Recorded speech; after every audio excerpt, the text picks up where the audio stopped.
Howdy, it's me, Manic Mark. Howdy, it's me, Manic Mark, coming to you from the bunker system located underneath the Art Vale, found somewhere in the jungles of the Midwest. I'm wearing a lampshade on my head. Lampshade thing again. I just felt like making a video right now because I finished the project today, and here it is. What is that? Why? What's the big excitement? Well, there's been this joist. There were two. Now there's none. There were one, and I fixed that several years ago. And then this one, you know, when they built the house, they just cut this 2-inch massive, 11-inch, 2-inch wide, 11 inches deep by, I don't know, 20 feet long joist in to put the heating duct in. It was just hanging. It sunk almost a half an inch over the last, how many, a lot of years. Okay, 1936, did I say that? So I fixed it. Well, what's the big deal with that? Well, I fixed it with everything I had here. I had angle iron. I had a scrap of 11-inch by 2-inch that I was able to cut down. And look at this.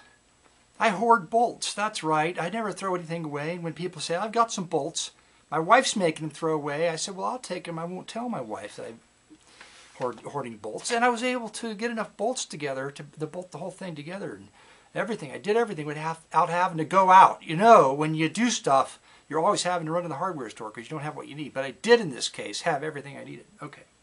And the other thing I wanted to talk about today was $1 million idea. And it's not a new, well, it's a new idea. It's a new variation of a very old idea, which is bonsai plants. Some little tiny trees that are all twisted and gnarled, and you wonder why people go on and on about them when they're growing for 100 years or 200 years or whatever. I don't know. Anyway, bonsai yams.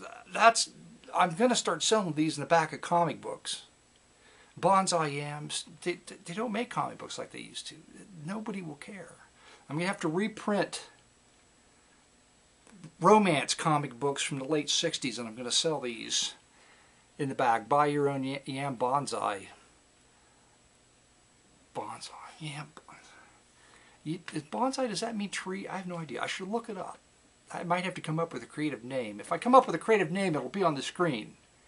Right here. It'll be sort of like a marketing blend, like Viagra or Celator, some kind of thing where they just combine stupid letters together to kind of give you an emotional attachment to the product, because it sounds like it. Viagra, you know, like Niagara.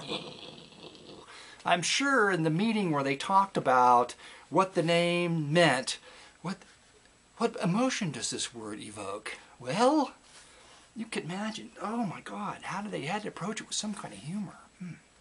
So I did the first painting of the book. Here it is. I'm going to put it up. I kept the last book a secret the whole time I was doing it. This book is different because the first book's out there. You may want to go get a digital copy of the first book. It's only $4, but it's got 31 illustrations in it, including the cover.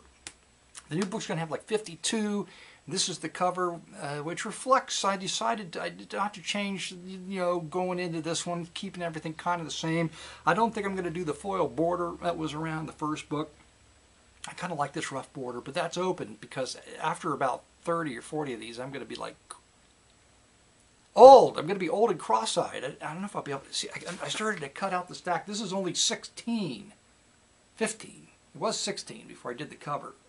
So it's going to be, this is 16, so the next, if it would be 38, and then it would be almost, it's like 1/3. Just 1/3. Yam bonsai. And the thing of it is, bonsai guys, they pay a lot of money for these fancy pots. You got to get the pot from the guy in Japan that's made them. His family's made the pot for 7 generations. His family's been making bonsai pots.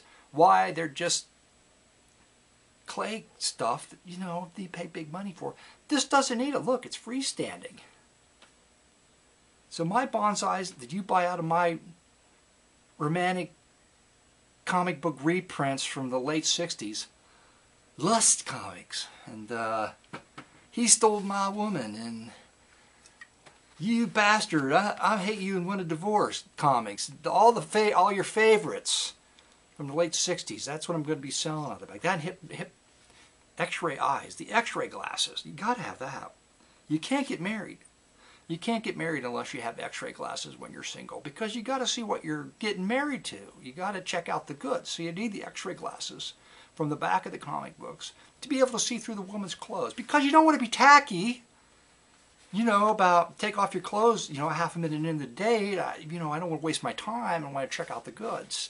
So you wear your X-ray glasses while you're sitting at the table, the fancy restaurant with the candlelight, and you got the X-ray glasses on. You're like, yeah, I think we can go to the next step and have our story told in a late 60s romance comic book. Before the comic book code came in and they ruined them. That's the period I'm talking about. Romance. Before comic book code ruined romance. At the end of the late 60s and the early 70s. That was the end of romance.